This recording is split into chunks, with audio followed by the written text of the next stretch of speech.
You ever seen a grown man naked?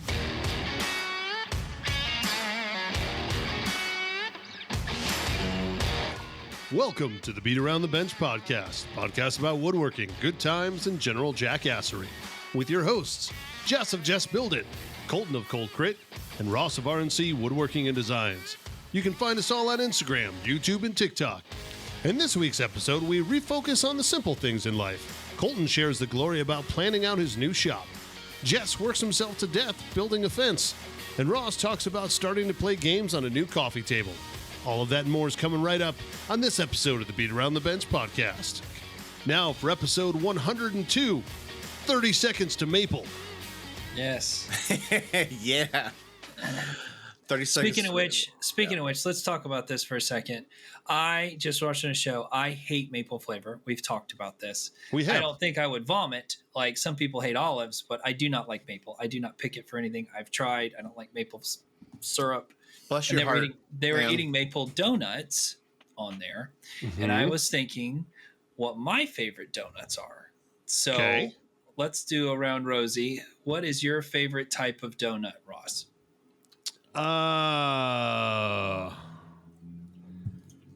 So I'm not actually a massive donut fan, but if I have to pick one, I'm going to go a little bit off the cuff and go with a Bambaloni, which is Italian, basically house-made donuts. They're cinnamon and sugar, but they're little, like almost like munchkins. Okay. But they're like fresh made. They always come to the table with like 3 different dipping sauces. There's caramel, chocolate, and like a raspberry or strawberry or whatever. That's kind of what ties it together. Sounds but amazing. Like most of the time, donuts to me, I'm left very unsatisfied. It's a lot of sugar for not a lot of payoff. Yes. Dude, the Bambaloni, you made that up. That's not real. No. I thought you were going to tell me it was like a pastry filled with bologna.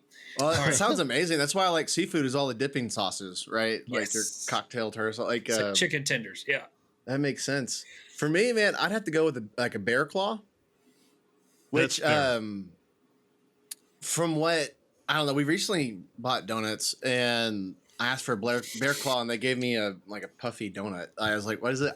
So what I'm calling a bear claw is an apple fritter, actually. Yeah. Okay. But we grew up calling them bear claws. I think it was Shipley's. I guess they don't call them bear claws. Yeah. Maybe. I've had bear claws.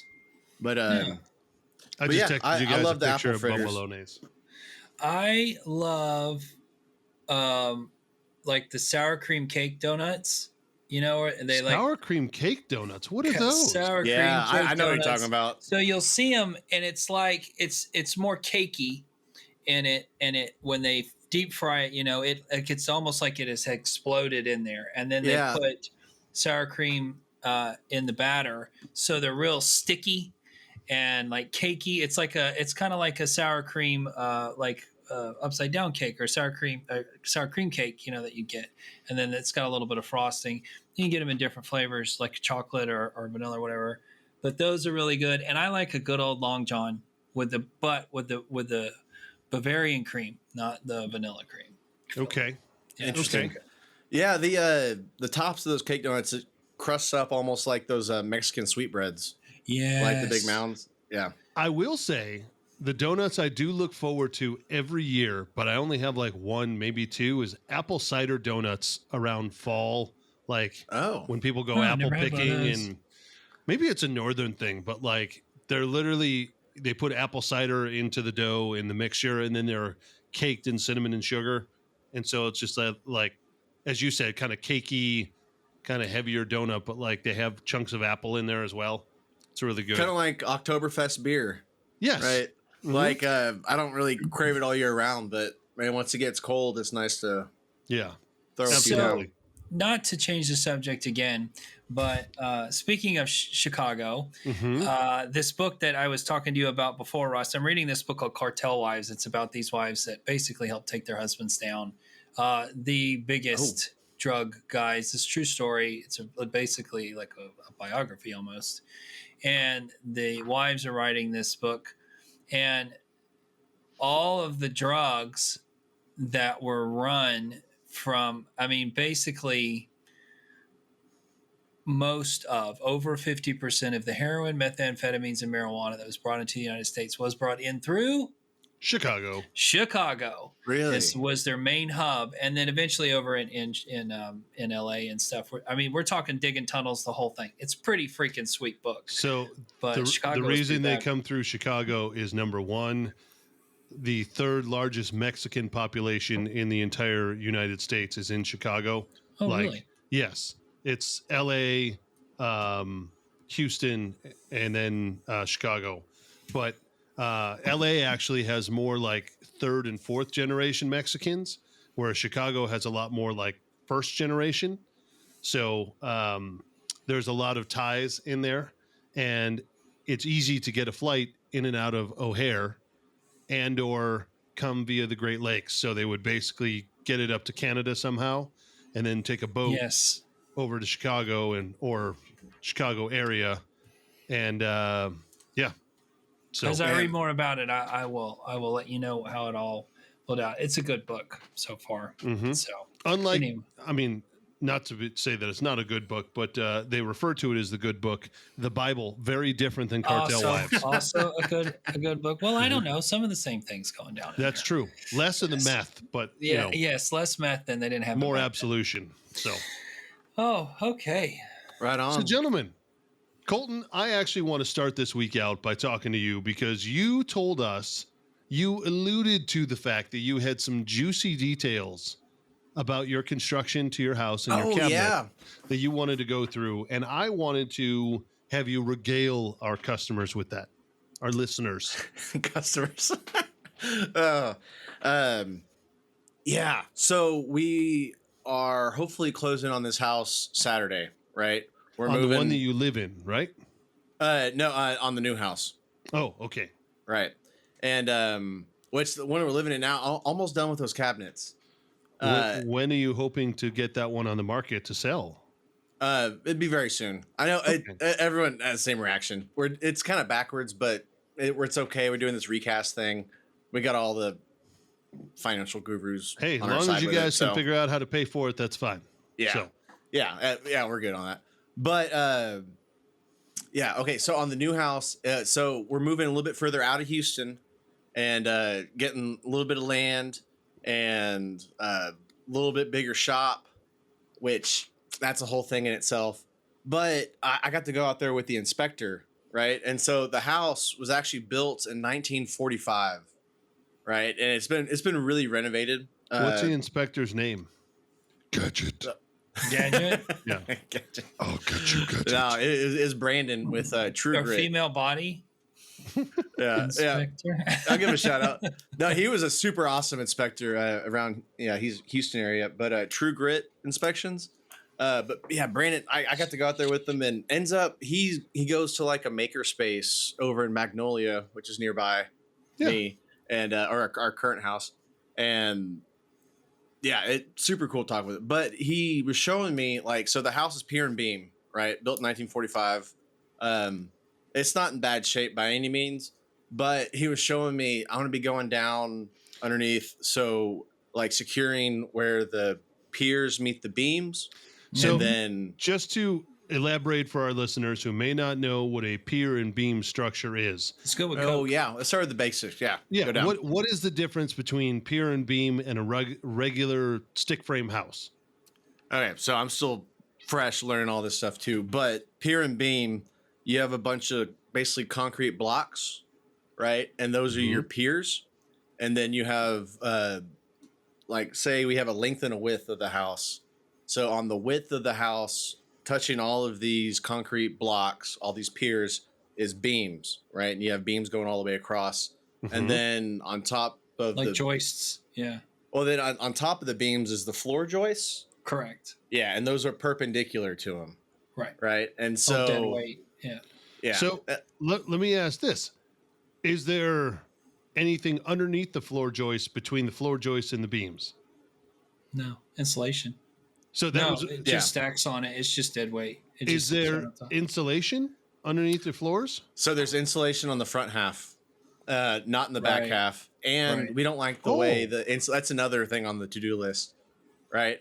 Okay, just pay a spray foam company. Just let them come yes, do it. we want to do spray foam. And Seal it also I learned there's a difference. There's a closed cell spray foam and open Yep. cell. Yep. And the closed cell, you can get by with spraying about 2 inches thick, whereas the open cell is going to be 5 inches. And then also on the water side, the open cell can bring in water. Yes. Right. And so I want to do at least get some pricing on some closed cell insulation, which they make it at different densities too. Oh, really? Okay. Yeah, like you can't even barely hit it with a hammer. It's pretty amazing stuff. So what do y'all think about I've seen where it comes in looks like a propane tank, and it's like a DIY spray foam. Negative. No. You want to climb under there? There's probably bug spray in the dirt. I don't think so. You don't want to climb underneath there. I mean, you're talking a few $1,000s, it might. Yeah, best few $1,000s you ever spent. Yeah. So which I'm still gonna be getting down there for other stuff. On top of that, the DIY one, and I've watched a lot of research about this. The DIY one is good if you're doing a small area. Right. But if you're doing the entire underside of your house and potentially even in some of the studs in your house, bring in a team who can knock it out so much faster. Yeah, they'll be done in a day, and their cost on that size is going to be much less than if you had bought 80 propane tanks to do the entire and PPE. It almost reminds me of that spray on texture I tried the other day. Yeah. Well, the other thing too is that especially if you specify, they're going to spray it with a mold preventative since it's going to be sealing it in anyway. So you've got mold preventative, you've got it done properly. If it blows out somewhere, they're going to have to clean it up. Like there's a million things I would just every time I've ever been in a crawl space, I'm like, this is the last time I'm ever going to do it. Yeah. So I would just there might be some places because they're going to need to put plastic in some places so it doesn't blow out, and you got to hold plastic up and staple it. Forget it. They'll have it done in a day because they have to move. So when it comes to that, I'm gonna let the pros do it on that one. Yeah, for sure. Which granted, I haven't got the price tag yet, but yeah, it's still gonna be better than you do. $3,000 or $4,000. Yeah. Okay. So back on the pier and beams. So some of the beams, we can tell that, and this is all in his report, that there's a whole lot of extra weight on some beams more than others, right? You can tell it's pushing into the wood of that beam. And one way to help shear that up and take off some of the stress on that one stressed out beam is by blocking. And it's simply taking a 2x6, right? And you wedge it in pretty good between that stressed out beam and then the beams next to it. And it helps distribute the weight a little better. And keeps it more sure so it doesn't prevents swaying. Right. They also make another thing called a permanent screw jack. They put them in basements, but they also make short versions. And you can kind of tamp the ground down underneath it. You put some pressure treated blocking or pressure treated 6x6 blocking underneath it, and then you put a screw jack under there and put it up underneath the joist and just take a gigantic plumber's wrench and start cranking it, and you can literally level the floor of your house with it. They do that in basements, but they make short ones for crawl spaces too. You just have to make sure you put it's a giant bolt with a big plate at the top and a big plate at the bottom, and it looks like a massive tire jack, if you will. Yeah, kind of. Nice. That might be really helpful, especially down the road. And you can just screw it up, put a piece of wood in there, and then put it back down too if you want. But you can leave them; they're not going anywhere. Yeah. The problem is it's sinking into the sand underneath, so you have to create it's called a shore pad. You make a big shore pad. But even if it sinks a little bit, you can continue to screw it up until it tamps out. Right. That's fun. Then you start popping the floor up upstairs. That's when you know you're doing something. Nice. Yeah, that sounds a little scary. I would need to have Crystal on the phone inside or something. Yeah. While I was doing that, but yeah. So he told me about blocking, and then we're gonna lay down some 6 mil plastic underneath just to help prevent some more moisture. And then I would also once you spray foam and you put plastic underneath, I would also put some OSB on the underside of the Floyd joists for multiple reasons. Number one, it's going to seal stuff in. Number two, it's going to prevent critters from getting underneath. And number 3, it'll prevent moisture. It's just another barrier. Yeah. They always put like Tyvek or something underneath there. Yeah. I wonder. Tyvek, what's that stuff? Thermoply. They put thermoply up there. It's a little easier to handle underneath there. Mm-hmm. So, I mean, you wouldn't seal it though, right? Because you still want it to breathe. Right. Like, I know we need to put up skirting so that home insurance, that was one of their big things, that they want to skirt around the house. Yeah. And one big thing with that is we're trying to make sure there's still airflow. You should just put some lattice in some places. Yeah, that's the plan right now. But yeah, I guess, still do a lot of it OSB, but still make sure there's a vent. Like, yes, it'll all still breathe. It'll all still breathe. I doubt you're gonna put OSB so it's airtight. Especially in a crawl space, there's gonna be a lot to deal with underneath there. Mm-hmm. So cool. And then on the shop, so there's a garage it has a concrete floor, and then there's a barn like butted up to the back of that. That's just dirt floor, and then there's like a kind of like an RV just hangover. That's a metal building. The barn is wood. Some of the joists in the barn are eaten up by termites, and it's old termite damage. But like technically in his report, he called the barn and the garage condemned, right? Or he recommended just getting rid of them. But like as I was talking to him about it, he was like, "Oh well." Because we had talked about building a metal structure there's like a driveway in front of that, right? Mm-hmm. And like when I mentioned that and like all my machinery would be in that, he was like, "Oh, we'll just throw the joist up," like we were talking about. Just something else. Like it's not all of them, right? It's just like it's very obvious. Like there's just a few, and so thinking about throwing up, it'd be like some 2x8s and do it pressure treated this time. Yeah. And then both of those, exactly. And both of those are uninsulated. So I would need to be insulating the shop, which maybe I could roll that in with the spray foam, guys. You should. Yes. Because as long as they're there, the only thing I would say is make sure you have at least conduit run for where your electrical is going to go. Oh, yeah. So that even after they're done, they can spray the spray foam around there, but you can still get wires in and out. Right. That makes sense. Yeah. So I get it wired I need first. to plan everything before for all that. Yeah. At least I just see dollar signs. That's all I'm seeing right now. Dollar signs. Yeah. It's a lot.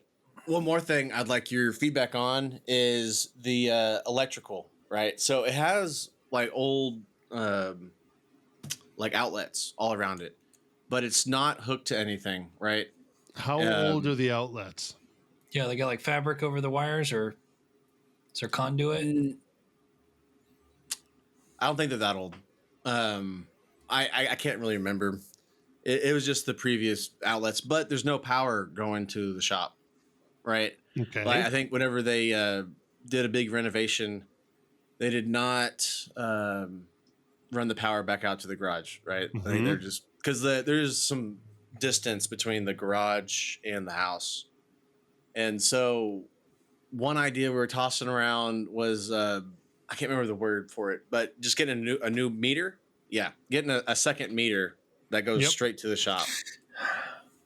Because I'd like to have like one 240. Is there a breaker outside the outside your house, or is it only inside? Or do you There's know? a breaker on the outside.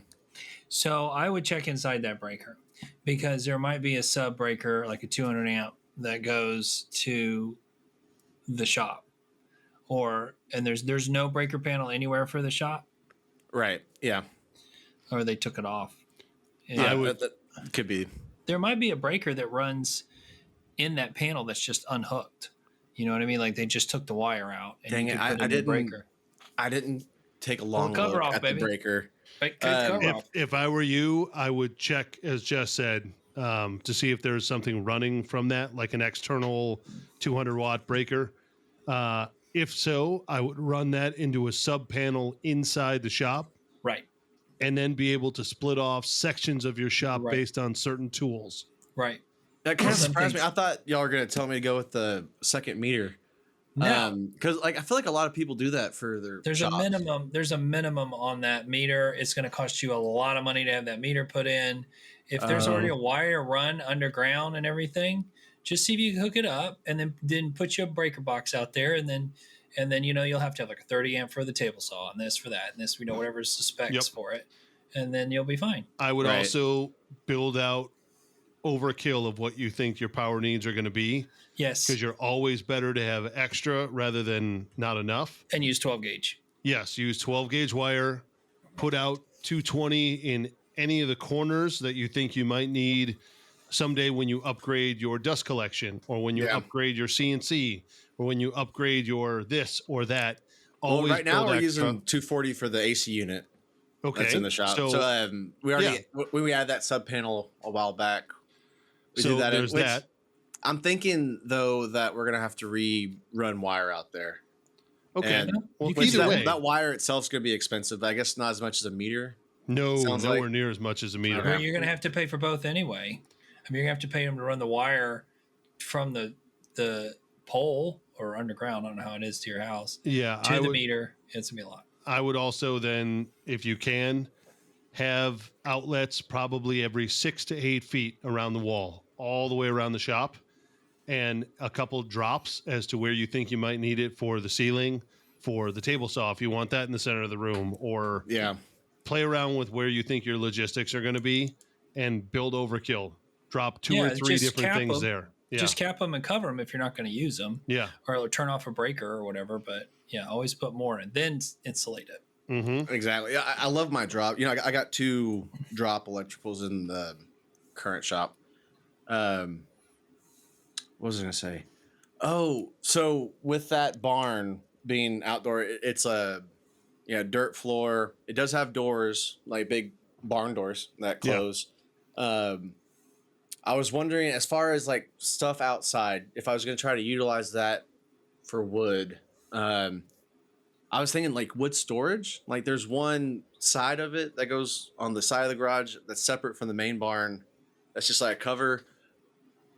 Especially being in Houston, I wonder if the humidity would be tougher on the wood, like being in the barn.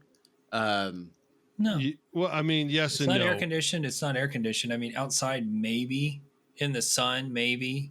But yeah, the one thing you're going to have to do is either have it up off the floor and having it going horizontally, or build a riser that has pressure treated lumber underneath and OSB on top of that, and then put plastic in between them, and then put the board stack vertically if you're going to have a lot of them. Like I'd be doing like a rack system. Yeah. Either way, make sure it's off the ground. Yeah. Right.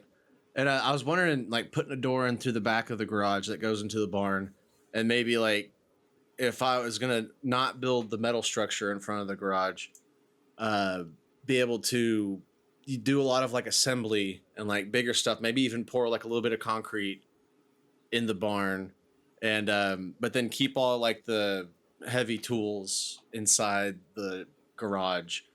But I don't know about that as far as like the logistics of a workspace, having to go in and out. Yeah, think of the flow of materials and how that's all going to work. Think through that as far as your plan, and you will be so much happier down the line once you're done, because you actually thought it through. You got plenty of time to worry about all of it. You got plenty of time. That's the best part of it. It's just planning it. Then you can actually go to do it and go, crap, this is a lot of work. That's what always happens to me, at least. Mm-hmm. Yeah. It's, I don't know. I'm glad I got y'all to bounce it off of, and we'll figure it out as we go. The only things I ever regretted in my shop was, like, the shops that I set up is the power situation, like Ross is talking about, overdo it. Like, I never had drops per se. So, well, technically that's not true. The shop that I was in did have drops, but they were not usable the way that they had them set up. Yeah, so, you had really high ceilings in there, too. Yeah, I made my own drops out of that, but is not having enough power, and the panel was small. So, like, you'd run out of stinking places to put a breaker. Like there's just, it wasn't enough. That happened to be separate in two different jobs. So that's an issue. Just tripping over cords and stuff is like always a thing. Tripping over air hoses is always a thing. And then put everything on a reel.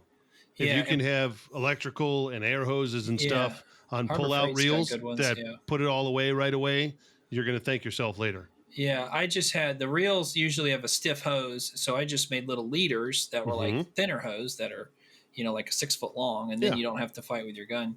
And then as far as I always wished I'd put more things on wheels. And easier to move wheels. Like everything should have been on wheels, to be honest with you, even if I never used it. But if I did, I could have. Like sometimes you just wind up with a big giant project, you got to move things around. So that's all. The other thing you should look at, in all honesty, as Jess was alluding to, everything on wheels, think logistics. The other thing is think ahead of like, do you want a finishing booth built out in the barn? Is the heat going to affect your finishing? Are you going to want your air compressor and a dust collector in a separate room in the barn so it's not taking up shop space as well as not being super loud if you're going to film it or if you're doing anything else? Those are ones that you can pour a quick concrete pad, throw those onto and have them in their own separate room and just hook them up with hoses to everything in your shop. And it's, believe me, much, much better. Man, I did not think about running the dust collection outside. Yeah. That's a great idea. You just have to have a really strong dust collector, though, at that point. Yes. Because you got a long way to go. Yeah. Yeah, I had my current dust collector. It's funny, I had it hooked up to the planer earlier today, and the air that the planer is shooting out of it is stronger than what the CFM of the actual dust collector is pulling. Right. And like I was watching the cyclone. I have like a little cyclone like right before it goes into the whatever, and it was pushing everything in the cyclone like up. And like the cyclone wasn't working. Like so filled up my dust collector bag. Well, that dust collector in my old job was in there, and you couldn't talk. I mean, it was so droning. It reminds me of a nuclear silo. Like it was so crazy. It's like. Yes, very, very loud. All dust collectors are, I think. So, yeah. So, well, it's right fun. on. Hey, I got one more thing to drop. So I had another business idea. Y'all want to chew on it? Okay. Sure. So here it is. So first we had talked about like the camper rental stuff. I think me and Jess had talked about it when you were out, Ross. But yeah, we talked about it since. And then so now this house is pretty close to Lake Houston, right? We're a quarter mile from the boat ramp, and I still got to figure out Lake Houston. But I was thinking about we've rented one before in Lake Travis. It's like a pontoon boat, like double decker, and you just rent it out for the day, you and your friends, right? And so like a party rental boat. Do you live directly on that lake? No, I have to drive to the boat ramp. Okay. There are two things you have to look at for that. Number one, what does it cost to get said boat? Right. And number two, how much are you going to have to charge to cover your insurance on that? Because that is the big part, the liability of if somebody is on there as a party barge, they're going to want to drink all day. They probably haven't really ever been able to drive a pontoon boat correctly. They're probably going to run into... We would be doing it as with a captain, right? Like, I would be the captain at first until you're able to hire people. But yeah, we wouldn't be renting the boat out to people. Okay. It's better. That's better, for sure. It does make it awkward for some of the partying, but... Yeah. I don't know. Like, the captain really sold it. Like, we did one with my buddies like 2 summers ago. And like the captain knows where to go. He goes and parks in the cove. It's actually a place where there's a ton of these boats, right? They're all lined up. They just like anchor to each other. And having the captain would be fun. I'd like to sell it too, like kind of sell it, maybe like lean towards the mullet a little bit. And, but I was telling Crystal, I was like, hey, I'm gonna get my captain's license. You're gonna have to call me Captain Colt or something. We'll come up with something. But I don't know if I wanted to lean in and do like picturing like a Navy Admiral jacket with the sleeves cut off. Definitely and shorts, like and something shorts. on those lines. Shorts. Nice. Yeah, but or for some groups, and then maybe keep you like a more family friendly setting for some groups, and I don't know. Yeah, It is I'm tossing the idea around. Like obviously, like a boat can be expensive. It can also pay for itself very quickly. It could. And then it'd be seasonal. Yes. And I was also thinking like my brother's a fishing guide on the site. I did not know that. Yeah, he's a fireman, and then one like about 5 years ago, one summer, he was like, "Man, if I brought people with me fishing that were paying me like every third fishing trip, I would have paid for the summer." Or it's kind of like a drug dealer who gets high on his own supply. Yeah. Right. Like you just get the smoke for free if you take people with you, and but yeah, it actually ended up doing pretty good for him for a while, especially with his fireman schedule, like 3 on, 4 off, something like that. Yeah. But I was thinking there's probably guys like that trying to make it as a guide that would love to get their captain's license. And like, if they're a fun guy, they could drive the boat. And then like, if they do want to do a fishing tour, they could do that off of the boat as well. And just add another layer, another aspect to it. Mm-hmm. Mm-hmm. But yeah, because I know fishing guides, like you gotta be registered with like I can't remember the acronym, or Texas Parks and Wildlife and all this stuff. So I don't think I would want to do it. But if there was some young buck looking to be a captain and a guide, that'd be pretty cool. Yeah, as I said, make sure you have great liability insurance. Yeah, and tons of coverage to be able to pay for the boat twice. Because especially even if you're not the captain and somebody else, your brother, he's going to go, "Oh, this isn't my boat. I don't care." And he is going to run that engine and hit some low rocks. Running aground. Yeah. And also, I still got to see if Lake Houston, I've not even been on the water in Lake Houston yet, but see if there is a demand for it. But I was also thinking, we're so close to Houston. Like it's like maybe 45 minutes without traffic to get downtown, right? Mm-hmm. Even if we started trying to build demand, like do like a really fun video and like promote the hell out of it around Houston. And then once you get a few people coming to like going like, "Oh man, you gotta go see Captain Colt. We had a blast." Like word of mouth. And then it's going for about 3 months of the year. And then we gotta then you fix campers the rest of the year. Yeah. Right. And so work on your house. That's good feedback. Okay. Oh, I talked to Tony about it. You remember Tony? He worked in my shop with me for a while. I do remember Tony. Yeah, he came to Workbench Con too. So Tony has some good ideas too. Very similar to what you were saying, Ross. Like he talked about price, insurance, buy it twice, all that. He was talking about using ChatGPT to draw up the business plan. Yep. He would say like, give ChatGPT everything, even like, "Hey, me and my wife are about to have a baby. Here's our expenses. Here's what this looks like. Debt. Draw me up a good business plan. Does this make sense?" Mm-hmm. On the camper side too, or the boats or whatever. And if ChatGPT laughs, maybe you should like rethink it. Right. But yeah, I've never actually used ChatGPT. I just had Crystal do it for me.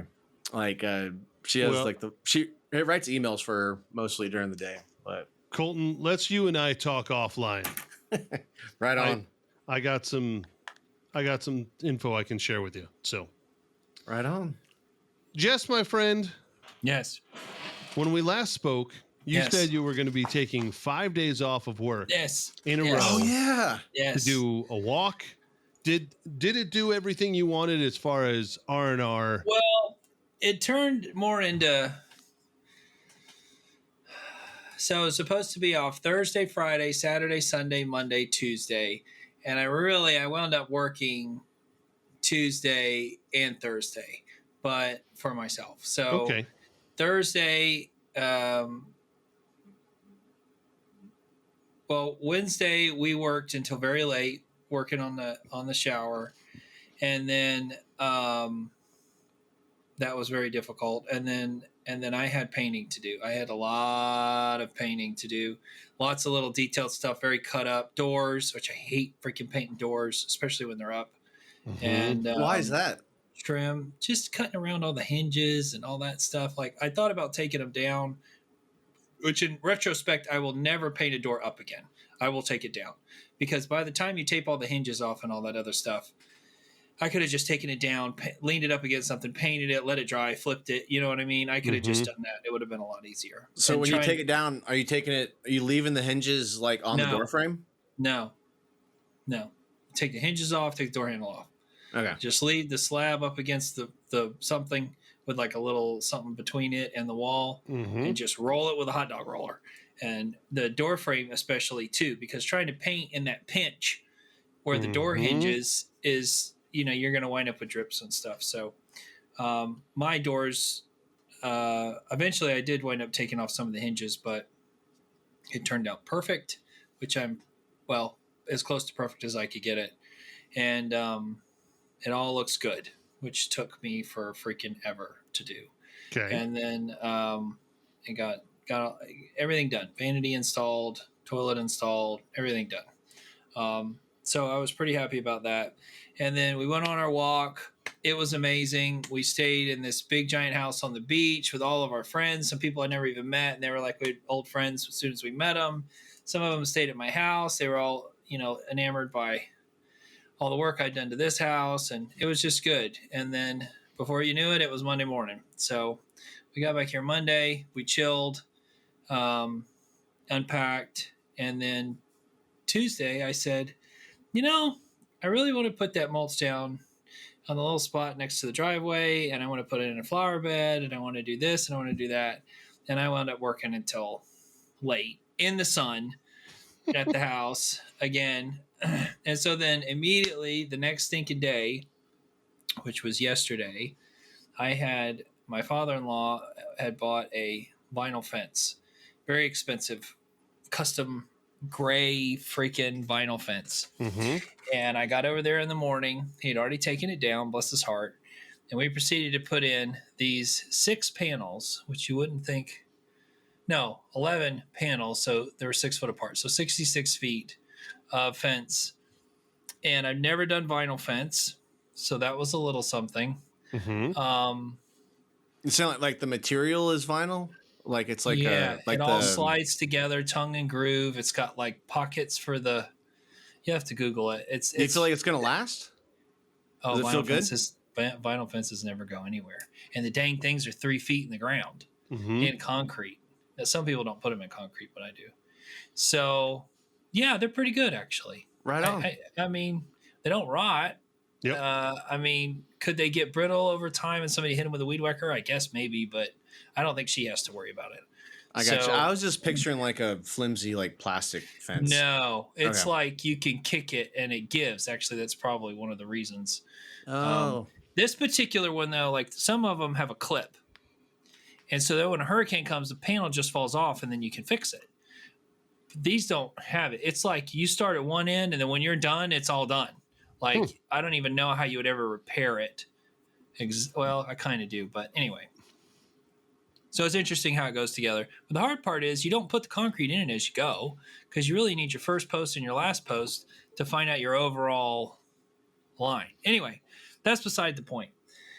So we found a sprinkler line. I dug around and I said, this post is going right where the sprinkler line is going to go. Are you even using these sprinklers? Because I didn't see any sprinklers on this side. She goes, no, that feeds another sprinkler way on down. And some of the sprinklers that were there, which were buried, we had turned off. And I said, okay. And so I said, well, why don't you just turn it on and see if we can feel any water comes. So she tries all the sections and 2 of the fence post holes filled with water. What? Which meant that I hit a sprinkler line on 2 of the holes and didn't even know it. Oh. And we're still way in the dirt. I didn't see them. I never saw them. I saw it in other places. So now cut to, this is where they cut down a bunch of trees. So it's nothing but roots and trees. This is where they had put rock up against the old fence. So we've been carefully moving all their fancy rock out of the way, pea gravel. And so we were like trying to move the pea gravel. We dug way down, and finally I was like, okay, we exposed it. And then I was like, sprinklers ain't my jam, man. Like, we don't have the stuff for this.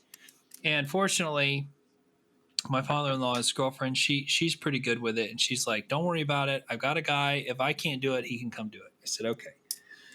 So we cut the post. We cut the line where we had to put the post, and we just kept on trucking. And we got it in for the most part. 7:00 at night, I was there. I, at one point, started to cramp so bad, I couldn't move. I couldn't bend my arms. I couldn't bend over.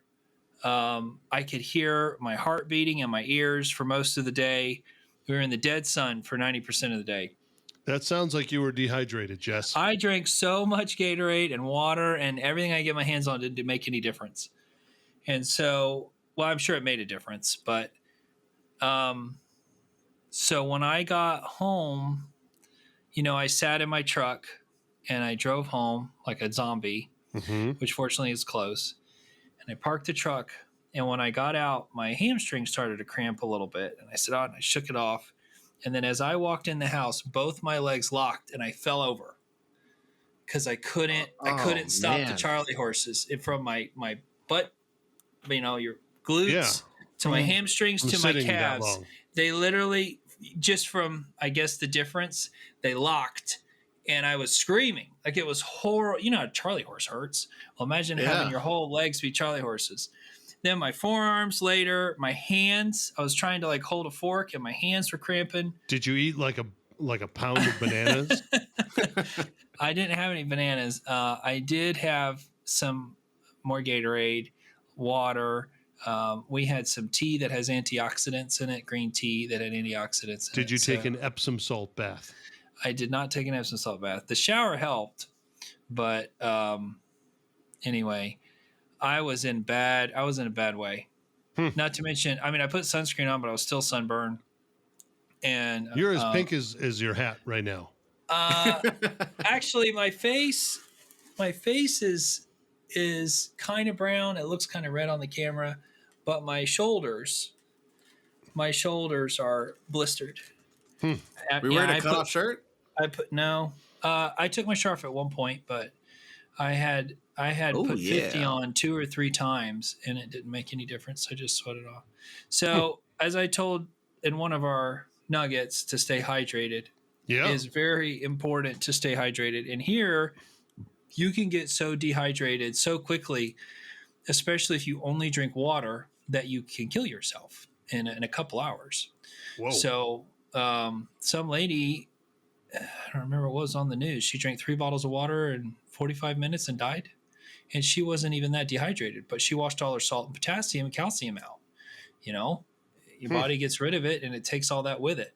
So you have to continue to replenish that. I am going to look if I have any more jobs outside. There's some stuff they sell on Amazon, and it has Celtic salt and some other things for people that are landscapers and roofers. And you can take this along with drinking water during the day. I knew a landscaper that took something like this, like salt pills, and he used to be in the Olympics. He was a gold medal bicyclist, and he said it makes all the difference. Jess, I feel like you've got to get some of these shirts like I wear, these fishing style shirts. They have SPF, I think 50 built into them, and they're long sleeve, and I have some. They breathe unbelievably well, but when you're doing work like you did yesterday. Yeah, I have some long sleeve outdoor Columbia type ones that are that same thing. Yep. But I didn't want to get them dirty. I was also going to say, do you like right? Do you like coconut water? Yes. I like coconut water. That's good. That's a good idea. I switched to that when we were with XFR. We hit a lot of gas stations, and instead of a Gatorade, which I think is pretty sugary. I do the G2. I do the no sugar one. Okay, but that coconut water, man, I feel amazing. It's also good for hangovers, but so coconut water has antioxidants in it. I never even thought about that. Yeah, I'll drink the crap out of that. I love that stuff. It's got aloe vera. You ever been to a Turkish bath? No. No. You ever seen a grown man naked? Oh, is that one where they beat you with sticks? Yeah. Yeah, I love that. It looks awesome. Well, anyway, quoting Airplane. So I did that. I seeded my front lawn. I got a lot done over the past couple of days. I built some floating shelves, glued them up. They're mitered front ones that are going to go in that entertainment center that I built for my father-in-law's girlfriend, whatever you want to call her. Mm-hmm. And yeah, so it's been busy. It's been really busy. The house that we've been remodeling, I've been trying to help goad and, trying to explain somebody how to hang a door versus actually showing them. He just didn't understand. And after I showed him, he got it. He got the hang of it. He's a good carpenter. Hey, Jess. Yes. I'm going to do a callback to something I said a long time ago. Remember all those things that you were like, yeah. Okay, so I understand what you're about to say, Mm-hmm. but I only have him to worry about right now. And showing him a video would do absolutely no good. I have shown him videos exactly how to do things. He has to physically see it. Is it done fingers? in person? No, fingers is just fingers. Fingers is just fingers. Help me with the fence all day. As a matter of fact, did he pass out? No, that's one tough old man, mother trucker. He just keeps going. Mm-hmm. He's got more energy than I do. I'll be honest with you. That's that Midwest corn-fed stock right there, man. Corn-fed, yeah. He just doesn't stop. It's unbelievable. I mean, he still got tired, but he is tough as nails. That guy. That's one of the reasons why I love him, because he's always on time, and he just works. He can't stand still. Yeah. He's good with that stuff. And he's done a lot of fences in his life. He said in Indiana they dig in clay. At least here it's almost like sand, Yeah. So no, the other guy, Justin, that was at the shop, and he's helping with the carpentry on that other house, like trying to teach him how to do baseboards and hang doors and do the trim the way that I wanted. And he's having to handle other things too, like meet with the electricians, and I meet with some of them, and then drywallers, the tile guys, like all the little things that have to be done on a job site. That's basically just a nonstop punch out list all the time. Yeah. He's handling it, and we're talking every day, and I'm getting him through it. He never hung a door before, and now he hung all of them. Nice. So, and I'm teaching him how to build openings for closets and for bifolds and for slider doors, and just trying to teach him how to jam out an opening and base it on the doors that you have coming in. A lot of things to account for, and he has all the time in the world. There's no rush on this part on his part. Okay. So I said, if you mess it up, tear it out. We'll go buy more material. Don't worry about it. Okay. I said the material you're using is cheap. Just get all your tools out and treat it like a piece of furniture. Mm-hmm. And he is. So it does. He does have good eye for things, but cool. He just doesn't know all the steps. Yeah, he's not familiar. So okay. It's been a tailwind. Okay. Excellent. Yeah. How about you, Rossi Bossy? So I have had a little bit more shop time of late based on other things that are going on. I've had some shop time, which has been great. All right. I'm officially working on the, I guess, gaming coffee table, if you will, for my brother and sister-in-law. And it is a custom-made, custom-designed coffee table that is all mortise and tenon joinery all the way around. The top of it will be able to hinge up to where when they're sitting on the couch, they can take the top and it'll hinge towards them on a flat, if you will. So it'll raise the seating area or the eating area. So it's almost becomes like a dining room table then. And then underneath where that hinges up from, they'll be able to play, do board games or puzzles or leave everything in there and then close the top again when they want.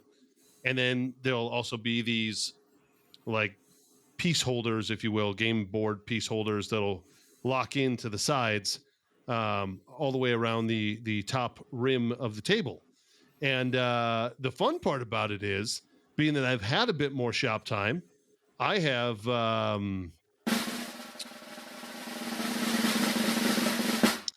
started filming stuff again to be able. Yep. All right. Yeah. I forgot how much longer it takes. A lot.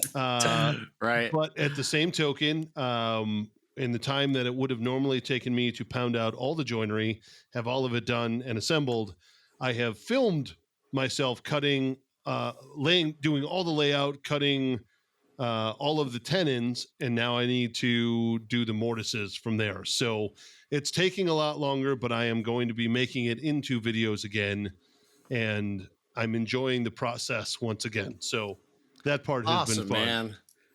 So I'm glad to hear it. You're not trying to like rush it out, so it's a good time to do it. yeah, exactly. And then on top of it, the customer that I built all the ePay furniture for gave me a call, and he was like, "Hey, some of these are looking a little weathered because they sit outside through the Chicago summers and winters and everything else. Is there anything we can do to kind of zhuzh them up?" So I actually am going to be going Saturday and Monday because Sunday is Mother's Day. So for those of you out there who are listening when this comes out on Friday, Sunday, May 11th is Mother's Day. Don't forget that. But with that in mind, I'm going to be going to sand all of those pieces down. I am going to then use the Total Boat penetrating epoxy, and I'll put all that on Saturday. And then Monday, I'll come back and put a layer of Halcyon on top of all of them. And that should keep them for at least a year. It'll probably be an every other year kind of a treatment that I have to do just to, make sure they withstand the conditions that it throws at it. Not if you do epoxy and Halcyon. You got to get at least 2 years out of that. That's what I mean. Every other year, I'll come and do it. Oh, every other year. I think you get longer than that. Yeah. Especially if you put 2 coats of Halcyon. That stuff's like concrete. Yeah. So, I had. Oh, go ahead. I'm sorry. I'm so sorry. I did do it on one of the pieces 2 years ago, and the layers of Halcyon have started to flake off. And so I at least need to take that back down and reapply. But it shouldn't be that difficult. So I'm excited about it. What makes you think it's flaking off? You think it's more I UV think it's the or wood. like rubbing or?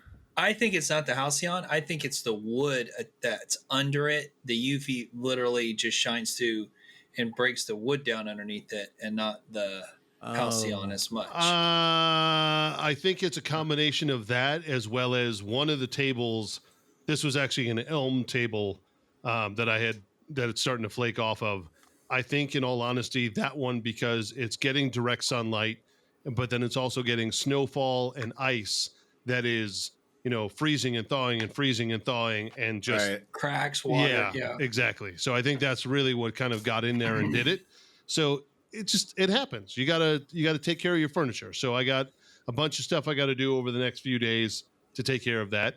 And then still waiting to hear back on and I actually need to follow up the epoxy table for the restaurant group here in Chicago. Got to figure out where things are at with them, and but yeah, things are moving, and it's been fun. So speaking of epoxy, we had a company, and I'll tell you who it is in a minute. Speaking of, we've been working for famous people lately. Mm-hmm. They reached out, and the restaurant's very lavish. Oh, it's very, very pretty. Inset panels with black, like stain over like really fancy, like probably mahogany or maybe maple that was like painted black. And then it has like gold leafing around it's just really pretty stuff. And they wanted 4 tabletops to match the ones they had. They already have the bases. The bases are these real pretty pedestal cast iron bases. 4 tabletops. I believe they're epoxy poured. And 2 serving stations for their things to put glassware and all that other stuff, menus. And the serving stations they have now are just like some IKEA things, and they wanted to match like the wall that's behind that one, which is what I was telling you about with the gold leafing, and the bar tops are like 48 by 36. They have like dark squares in each corner. Mm-hmm. That look like they're probably walnut or an ultra dark mahogany. And then the rest of it looks like what would be like Honduran mahogany, like a little lighter. He said maple, but I don't think so. And then the top's all veneers. Okay. And the middle section, so you got like a 6-inch perimeter with the 4-inch squares in each corner, burl veneer in the middle. So it's very rich. And I'd have to find all that stuff, which I think I already know where I can get all that. Mm-hmm. So I gave him a price. I'd probably just do it over MDF just because I don't want it to move with that once I put the veneers on, mm-hmm. and then seal it with epoxy. And then it has like 1.5 inches, like lip that goes around it, but you can't see it because they run the veneer over the lip. Okay. You know what I mean? And so I gave him a price for that. And then 30 million? No, I didn't give him a price. I just estimated how much materials and my labor would be, and I sent it to the boss, and then he's going to figure out the price from there. Okay. And then the serving station is the same thing. It was quite a bit of money. And guess who it's for? And I'll give you a clue. Sapp. I'll give you a clue. It's in Clearwater, downtown Clearwater. Jeep. Who owns the whole downtown of Clearwater Beach? Or do you guys not know this? Not a clue. The Church cartel. of Really? Scientology. Church of Scientology. Yeah, they own all of downtown Clearwater. You see all these people, all the workers, they own everything. They just keep buying more. Yeah. So I'll make them whatever they want. Like, I know they got plenty of money. Yeah. But all I can estimate is about how long it's going to take me to make them, and then guess how much I want to charge for that, and then guess about how much the materials are going to be, and then he kind of marks it up from there. Okay. But I don't even know when we do it. But Okay. yeah. Well, that's fun. So Yeah, like, let's by do proxy, you're making a table for Tom Cruise. That's right. More or less. That's right. That's kind of that is interesting. Was it Nia Romani won't come after me or whatever her name is? Yeah. Yeah. So we'll see if we get that. And it's pretty particular. I don't know where you'd get it. So they have to have it custom made. Yeah. Well, Jess, I want to know if we are venturing into, the deep crevices of your mind, where are you going to lead us today? So we did a history last week, right? So this week we're going to go back to the good old basics of wood. This week we have a wood of the week. All right. Wow. Wood of the week. Wood of the week. So I swear, every time I see these, I have this list of like every wood that I could find. I had like AI try to find them for me, and some of them were erroneous. But I think we probably mentioned this in some trivia or something, but this is not one we have done a Wood of the Week on. This week's Wood of the Week is a very rare wood, but you can still buy it. I mean, if you type it in on Google, as I hope you guys will do as I'm talking, this week's Wood of the Week is tulip wood. Tulip, just like the flower. Wood. Really? Okay. Yes, tulip wood.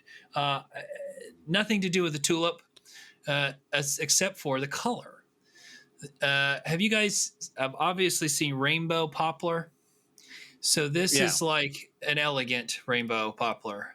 It goes from white to pinks to purples. Oh, wow. It is absolutely beautiful. Mostly it's for veneers and marquetry, like inlays and things like that. That's what they use it for. Pens, probably. Yes, of course, anything to do with turning, right? Anything small. But you can buy boards of it, which would be great for making veneers or something like that, or an inlay, or if our listeners get a chance to Google it, tulip wood. Oh, wow. It's pretty expensive. It just pulled up for me. Yeah. $50 a board foot, probably 50 to 60. You're probably not going to find too much new. It's going to be due to deforestation stuff. It's harder to get now, but it comes from Brazil, northeastern Brazil. As a matter of fact, very specific. It has a very good Janka hardness of 2,500 pounds, which is, it's very hard. So that means that when you make something out of it, it's going to last a long, long time. So the color palette goes from anything from yellows to deep reds, streaks of pink and purple, which resemble the petals of its namesake flower. That's why it's called tulip wood. And then we talked about it's used for furniture, veneers, actually make luxury knife handles, bespoke jewelry boxes, and exclusive musical instruments like parts of clarinets and oboes. They use tulip wood because it's nice and hard and the cells are closed. So they make, I guess, banding or something like that in clarinets and oboes. But most exceptional was a guy, French furniture maker Andre Charles Boulay, and you have seen some of his things. Colt, your old boss, would know exactly who this guy was. He incorporated tulip wood veneers in his marquetry pieces in the reign of Louis the 14th, making it a symbol of luxury, refinement, and high society. So that's about all I've got to say about it. I mean, you can absolutely buy some. You can buy a board for $50 and play with it, but it's no other wood looks like it at all. Yeah, like, it looks like a rainbow poplar and rosewood had a baby. I think it's it's Dalbergia discipularis, which I think that's the rosewood family. So it is quite a gorgeous I had an aunt wood. named Dalbergia once. Very nice lady. Yeah, old Dal. Yeah, old Dal. Sounds like you said a French donut or something? Yeah, discipularis. Yeah, that's what she died of. All right. Dalbergia. Yeah. So, speaking of which, fancy dog blank. I have some trivia to go along with that if you guys would like to play. Let us get after it. Better get on out that knowledge because it's trivia time. All right, so I'm fact-checking my questions, right? And I go back over the guy that I just was telling you about that used to put the stuff in, this famous French guy, and he used the tulip wood. Yep, that's true.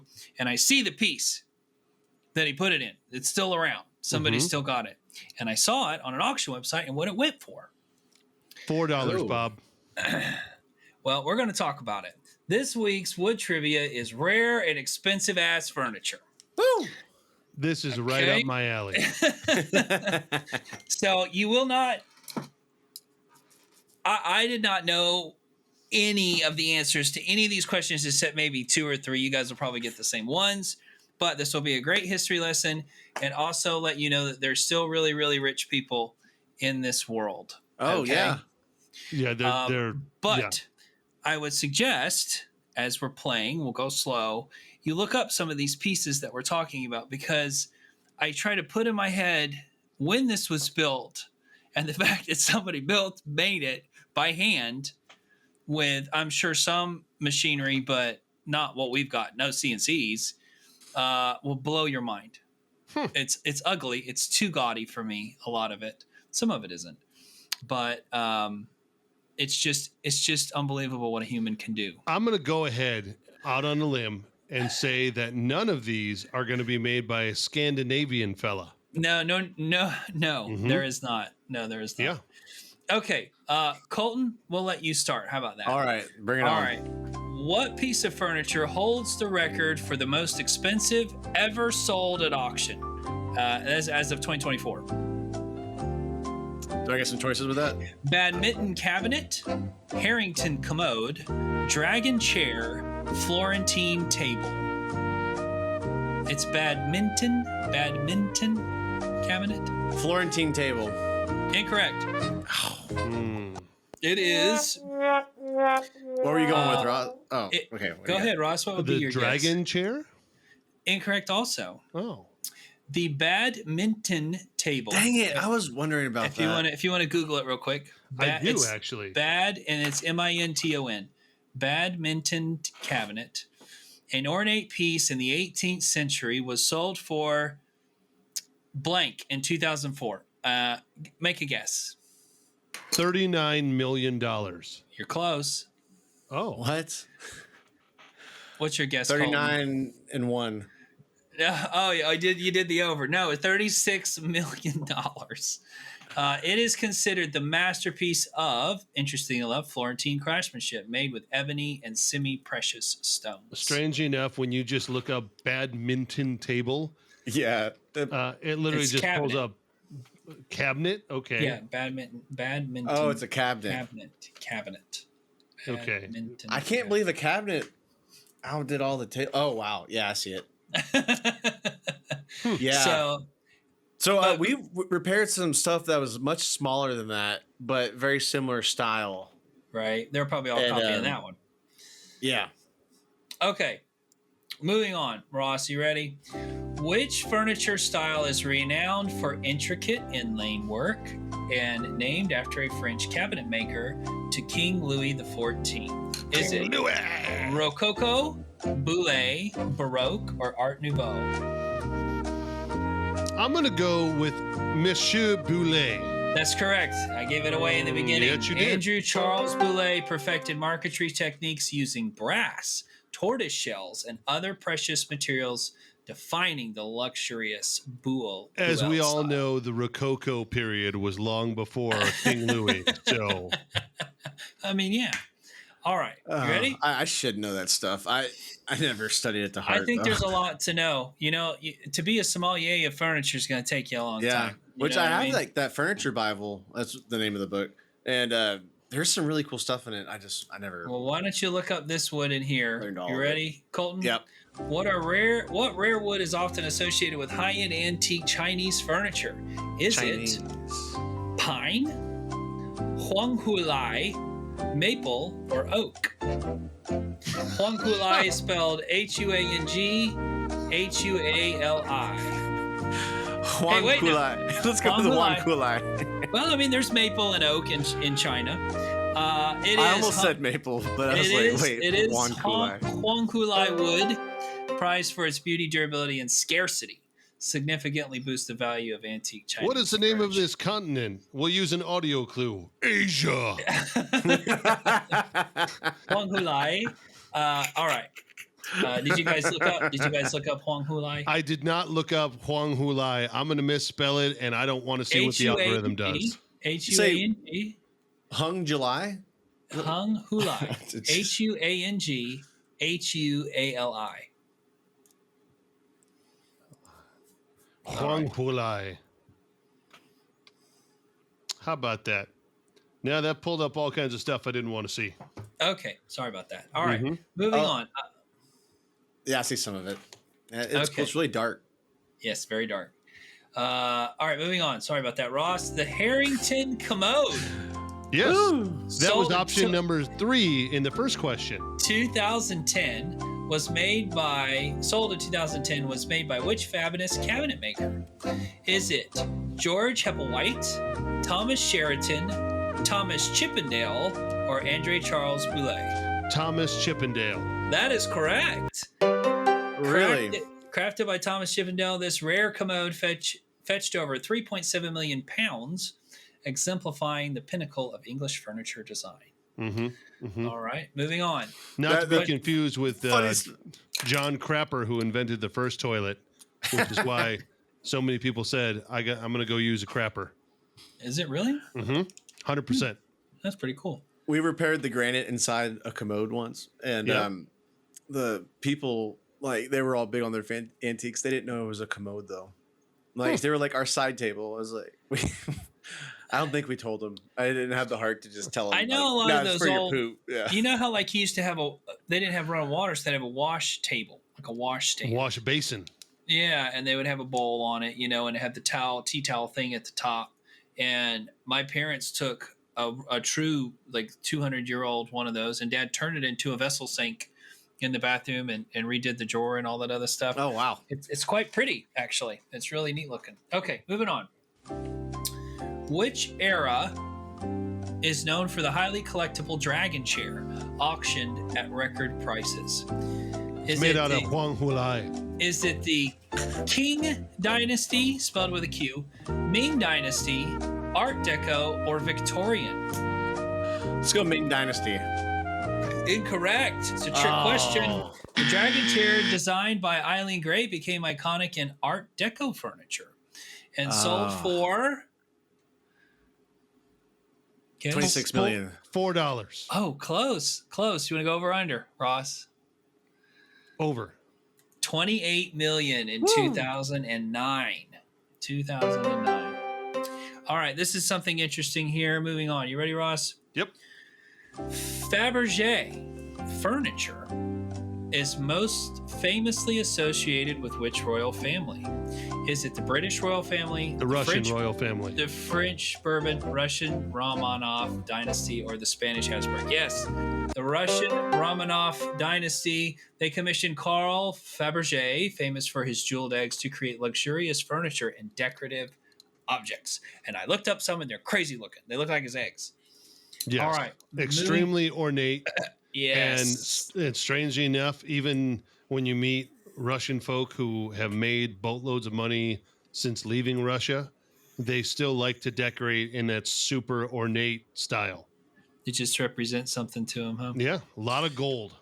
Yeah. So very cool. Oh, yeah. I did not know that Fabergé also made furniture. I had no idea. Mm-hmm. Okay, moving on. Colton, which designer's furniture is known for popularizing minimalist, high-priced modernism in the 20th century?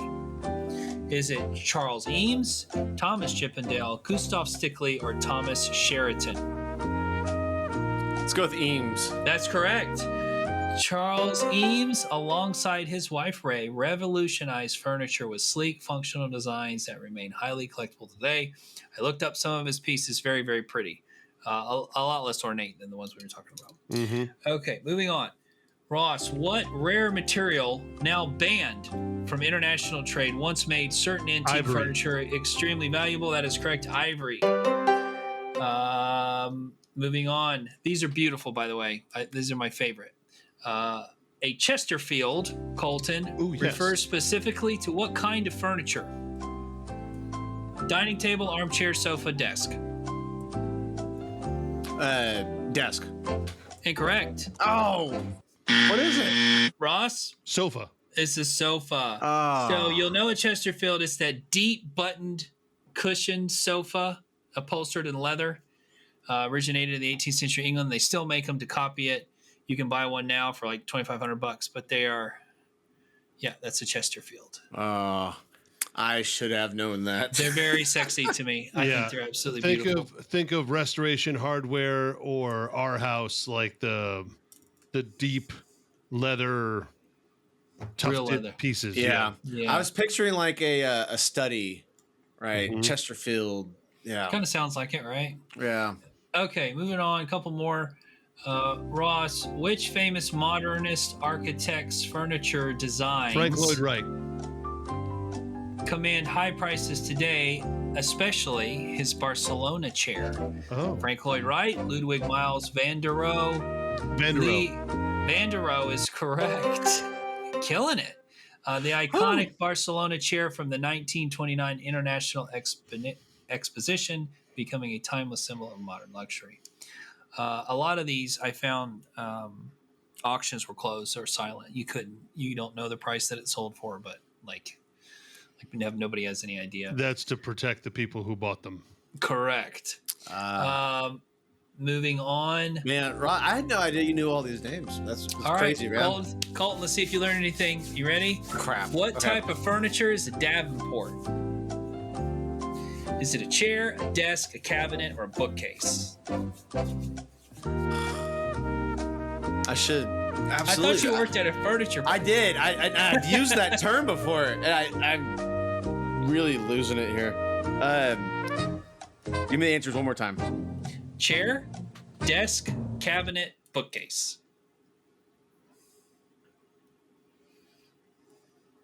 I'm gonna go bookcase. All right. Do you want to change your answer? That's incorrect. Ross? No. Oh. You want to steal? So strangely enough, I'm probably going to get this wrong because regionally in Wisconsin, people were still refer to their sofa as a Davenport, but it is not a Davenport. It should actually be a cabinet, right?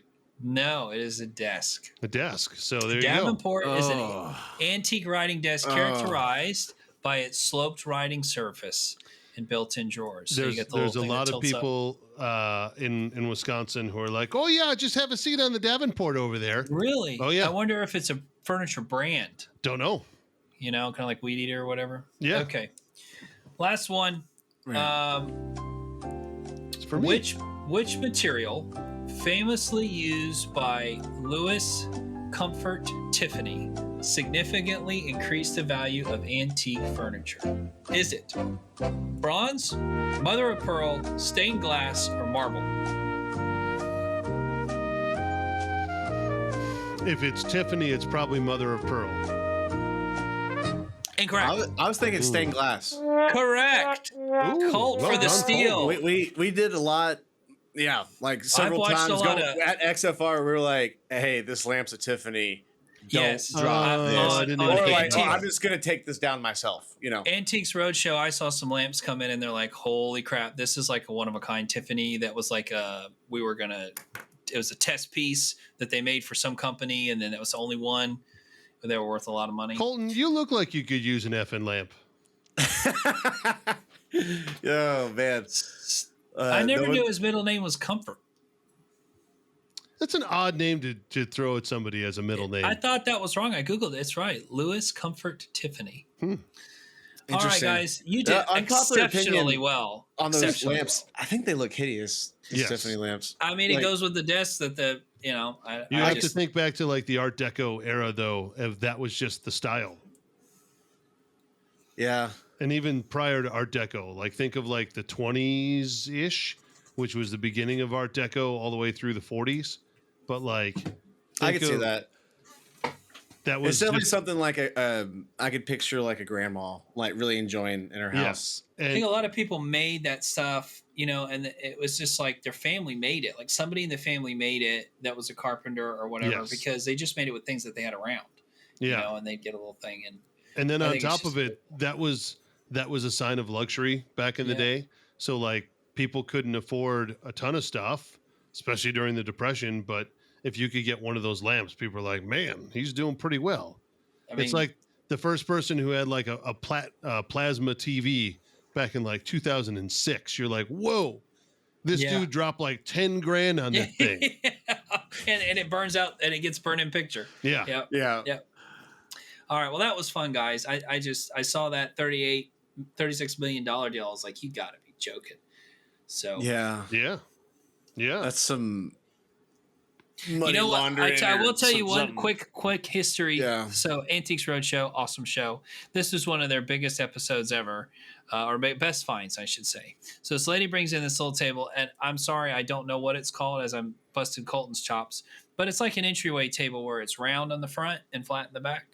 Like it's basically flat, and then it's got a big radius, and it's whatever they call it, a buffet. Like a buffet?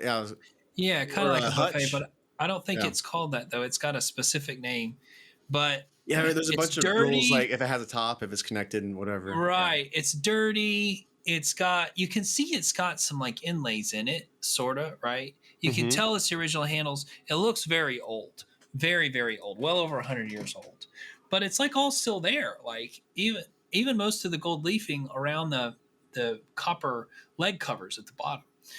And so they go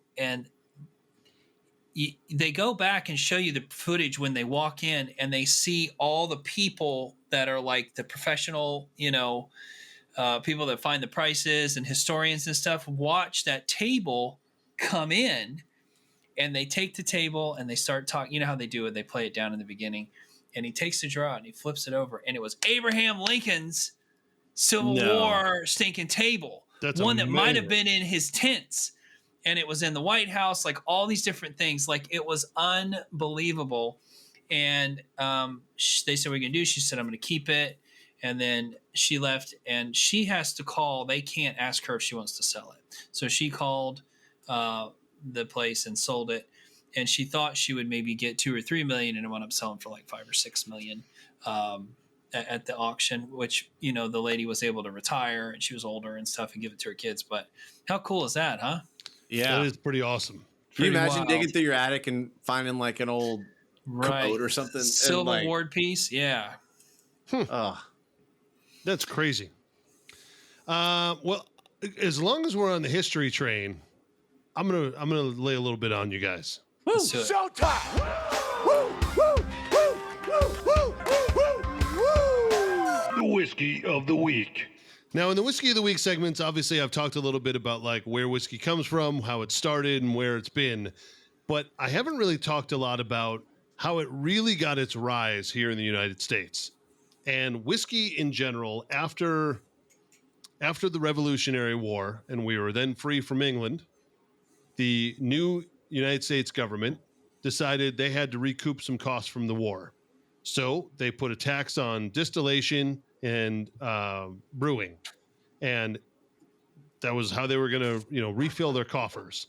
And a lot of the farmers in the rural communities, especially in Appalachia, who over the next 100 years or so, not even, decided to start settling in some hollers and some far out places back in the mountains that remind them of home.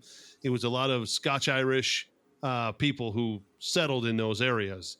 And if you look back, or if you look now at anywhere from West Virginia all the way down to North Carolina in that stretch of the Appalachians, a lot of those, what would be referred to as like hill folk, can trace their lineage back to Scotland and Ireland. So a lot of those folks came with knowledge of how to distill, because as we alluded to earlier, it was safer to drink whiskey than it was to drink local water source. So they would start making their own whiskey under the light of the moon, which is the name moonshiner. That's where it came from. Okay. So they were doing it a lot more so for themselves, just so that they could continue doing it. And the taxation people couldn't see the smoke, up in the mountains when it was at night. That's why they would do it then. They could hide, they could do everything they needed to. And by morning time, they had some whiskey to tide them over for the next few days or the week or whatever it was.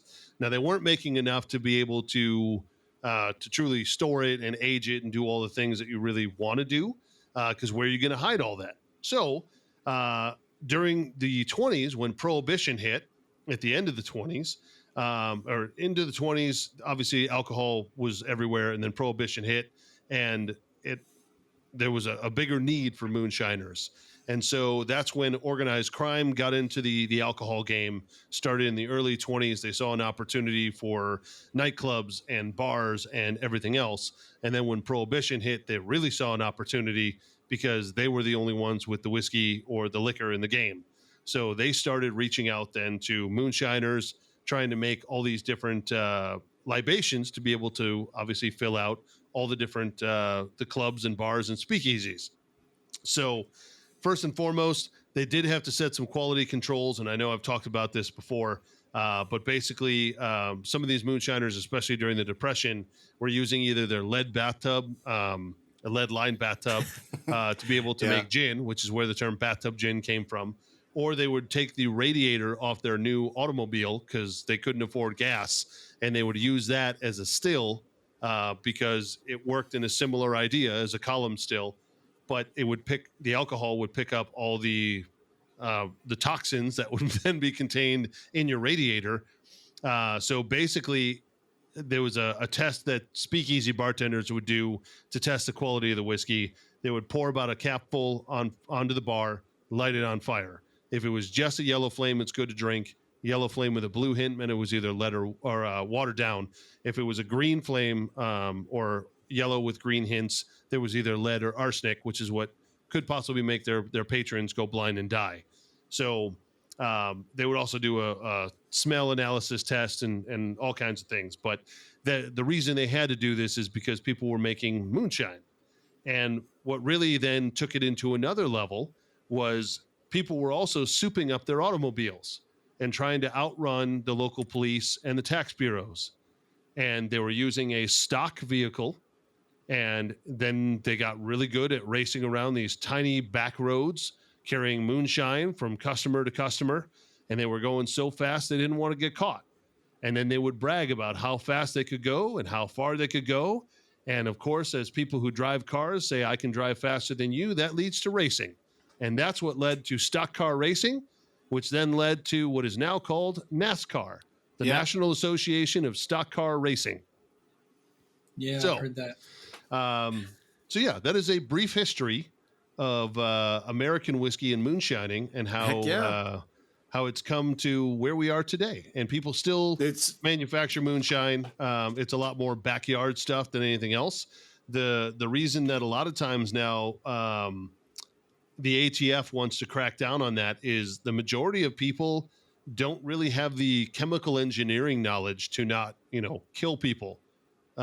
Whether they explode the still or they're making something that has severe toxins to it and quality levels that people cannot consume. So now it's more of a health and safety for the masses. Back in the day, it was, hey, we just want our cut of this. So there was a TV show, Moonshiners, and they were like legit doing it illegally. Yes. And they were following him around, and there was like old men out there that were still making copper kettles for them. Yep. And you can buy all the accoutrement to be able to make your own moonshine stills. You can buy it all online. Yeah. Now, my question is, how did the ATF not just follow the cameras? Like, because they released, I will tell you, they released they released the series much after. Oh, yeah. It. But and at the same token, one guy got hired. Yes. He got hired and he's making that stuff that's got all the apple and all that stuff in it. Yes. The moonshine guy. Yeah, it's not good. I've had it. No, it's just slicker. Yes. I have had some unbelievable Kentucky moonshine, some stuff that's north of 120 proof. It drinks like it's 80 proof because there's so much, apple cider and stuff in there as well. But it's a good time. I've only had moonshine once, like true moonshine, and it was actually at a NASCAR event. We were working the NASCAR event, with the catering company thing, and it's a different kind of drunk. Oh yeah, it's like hot. Yeah, it's also kind of like floating drunk. They in Tarpon Springs, that place I told you that makes ouzo, they make moonshine, and it has won so many awards because it's done the right way. This guy's pretty particular, and then they have a chef that makes this little like apple things and stuff like that go in it. You can add to it, nice. like to make it, and people get effed up going for a tasting over there. Effed up. Oh, last thing, that's where Mountain Dew comes from too. Correct. That's it where was the name made to be a mixer. Yes, it's delicious. And it was also a name to make fun of the folk who would be making moonshine. Really? Mm-hmm. When they originally named it, the marketing icons that they had and the logos were, as Jess alluded to, super old dudes with long beards wearing overalls with only one strap on, and they go, "Woo! I got me some Mountain Dew," and it was fairly offensive if you by today's standards, but that's how it came to be. They couldn't see it. Yeah, that's right. Yeah. So very good. Well, I don't know about you guys, but I'm ready to share a snugget too. Let's do it.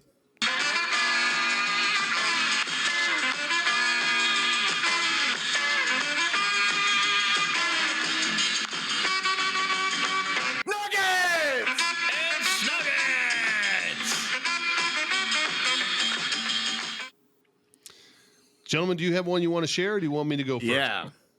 Get after it, Colton. I'll kick it off, man. All right, for a snipe this week, water-based stain. Like, I love it. It has its place and everything, but it does not hold super well in the garage. Mm-mm. Right? Like, I busted it out today. I was planning on using it on the domino table and the high top table I'm finishing right now. And it looks like chunky mud, and like I had water, like stirred the hell out of it. Like it could still work and apply, but it's gonna be tough. Which I actually, on that project, little side note, I decided to go with oil based.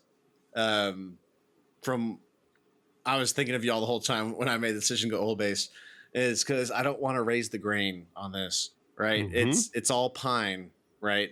And it's pine, it's easier to carve out, right? And I'm not going to water pop it. I already lasered the top too, and so I don't even know. It probably still raise it even after on this pine. And I mean, if you water pop it enough, you'll be okay. But yes, yeah, and which this isn't that kind of piece. Oil base is a little more durable too.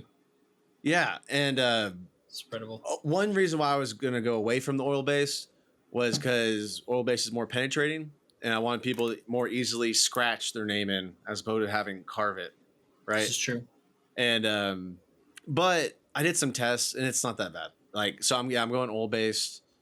But that's my snipe. Is that the water based stuff does not hold very well. Had you sealed it correctly? Yeah, I'm pretty sure it was sealed well. I mean, it very well could have maybe not been the can. I had the full gallon can, right? That could have happened, but I'm pretty sure it was the temperature, like getting too hot. Yeah, it just lost all of its water, and then trying to rehydrate it isn't perfect. Have you tried coconut water? Yeah. I have not. That's not a bad Celtic idea. salt or Gatorade. Yeah. Epsom salt. Yeah. I used to have Right. a filler that I would buy, and you could put water in it, mix it back up. I forget what it was, but Gork's Good Filler does that. The crap always they. Oh well, let's go on. That'll be my site. Let's keep going. Yeah. Okay. So nuggets. My nugget is like, especially for like a big project, construction project in your house or wherever. Shop maybe unconventional, off the beaten path places. I've done it twice now, and it has saved me a bunch of money. Mm-hmm.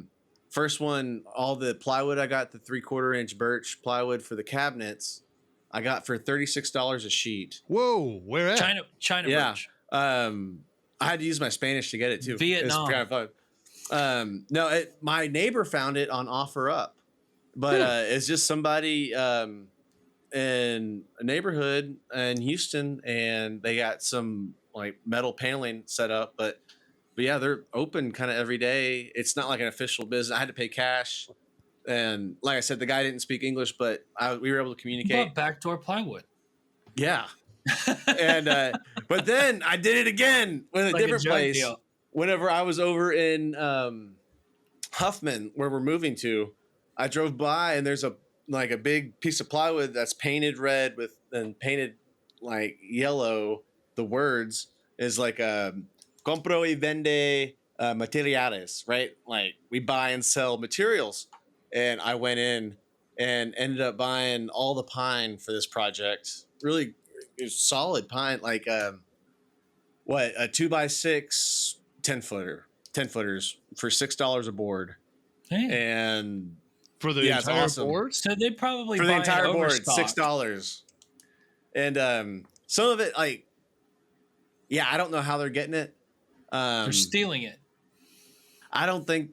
So I thought about that. Like, am I buying stolen stuff? Is this morally incorrect? And I don't think they're stealing it. I think that my guess is it is stuff that is left over when overstock. Yeah. Overstock when different jobs, construction jobs are. Oh yeah. Are there? They throw it away. It's horrible. Yeah, either that or some of the people who work on these jobs, they literally say, "This is all the stuff we have left. I don't want to take it back. It's already paid for. Will you give me $50 for the truckload?" Sure, sounds good. They probably got a lot of friends and family in different job sites. Yeah. And so get this. So we're going to be doing a lot of metal roofing, or some on the new house. And he was saying like their main thing is metal. And with him as well, like we were able to communicate. It was about half English, half Spanish. Very good. But it was fun. So they sell. Offer you a job? No, they sell construction materials. And then, like, on the other side of, like, this lot, tacos. No, a fresh fruit stand. There you go. There's a handful of, like, plants, right? Just, like, potted plants, stuff that Crystal will get excited about. And then lately, I don't think I saw this the last time or the first time I drove by. Llamas? I'll keep guessing. What else we got? Chickens? No eggs? Animals. No. Children. Storage containers. Sex slaves. Like 20-foot and 40-foot like storage containers. And that's one thing I'd been talking about. What are they, like $2,000? I tried to get a price on those, and he's like, "Oh, that's the delivery's like $700 usually." Here. Yeah, he was only on the material side. I couldn't find anybody for the fruit and storage containers. I'd love to. But yeah, you can get everything there, man. Yeah. Heck yeah. So like a Latino Costco. Yeah. They were doing some cool stuff. It looked like some of the containers they were cutting out for like windows and doors. Like, it looks like they're trying to make like a mobile home almost. Casa out of some of those, yeah. But that's one thing I looked at too was if we got a place that didn't have a shop that had a little bit of land, was moving in 2 40-foot high cube storage containers and kind of sandwich them together, put them on blocks, and then like cut out the middle and weld them together. Those are great. You have to insulate the ceilings. They get so hot, it's like being in a car. Oh. You have to do something with the ceiling. I was thinking about just the noise, but I didn't think about the heat. Yeah. They're pretty tough, though. Hey, Colton. Yeah. Have you looked into getting one of those Amazon shipping containers that fold out? I did. And that's what led me down to the storage containers. Okay. We bought one. The shop bought one. We had one delivered. Yeah. It's pretty cool. Yeah. It was $2,000. No. He charged the Amazon ones. No, not one of those. Oh, okay. No, an actual shipping container. It's some guy in Miami. $700 to get delivered. $2,000 for the container. Went and dropped it. That's it. And it definitely ain't moving. You don't have to worry about it during hurricanes or anything. It's got to weigh 8 tons. All right, you ready for my snipe and nugget? Are you done? I'm sorry. Are you done, Colton? Yeah. I was gonna say on the So Ross, I did look at the Amazon houses, right? And it's $10,000 for like a small house. Super cool deal. However, the storage containers were going to be more floor space and potentially cheaper. Okay. Like I didn't know. I was thinking, in all honesty, if you wanted to have a shop that was kind of like almost ready built out, you could get said storage container and like just take out a dividing wall or not open it. And there you have, a workable shop or an office or whatever you need. Right. They are a great idea. Like, I mean, if they hold up, like it's very reasonable for even like an add-on or something. I think of it more so as like, hey, we bought land and we're going to buy a house or build a house on there, but we're going to buy this thing and have it set up on the property while we build the house. Yeah. Yeah. I mean, like it'd be cheaper than a lot of campers too. And then you turn it into a man cave. You turn it into a man cave when it's done. Damn right. Heck yeah. Yeah. All right. You ready for my snipe and nugget? I'm ready. Yeah. Let's go. All right. My snipe is something that he brought up. So I buy for like filler. We found that works really good is MH Ready Patch.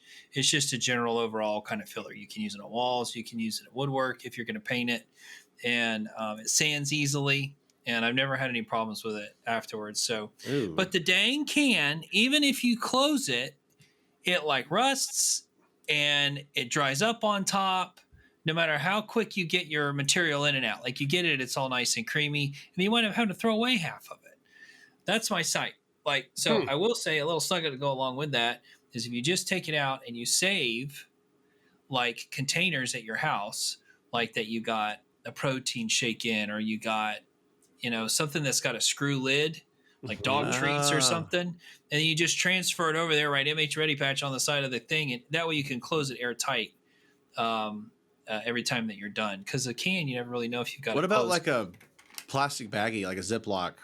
The problem is trying to clean your leftover that's on like your putty knife back into it. In that particular case, it's nice to have a hard edge to scrape it off into, and then put that's it fair. in there. I was saying just like a Ziploc around the can. You could do that. That's a good idea too. But I'm always throwing away those containers, so I just figure. The can rusts in this particular case. That's the problem. Strangely enough, what if you were to get a piece of like plastic wrap or cling wrap and put it over the open top and then close the lid over it? I know. I do that with food sometimes with Tupperware. Or press and seal. Just keep some press and seal at your shop. That'd be good. Yeah. Yeah. Anything. Right? Anything. Sure. I have all kind of crap that goes bad. All right. Snugget.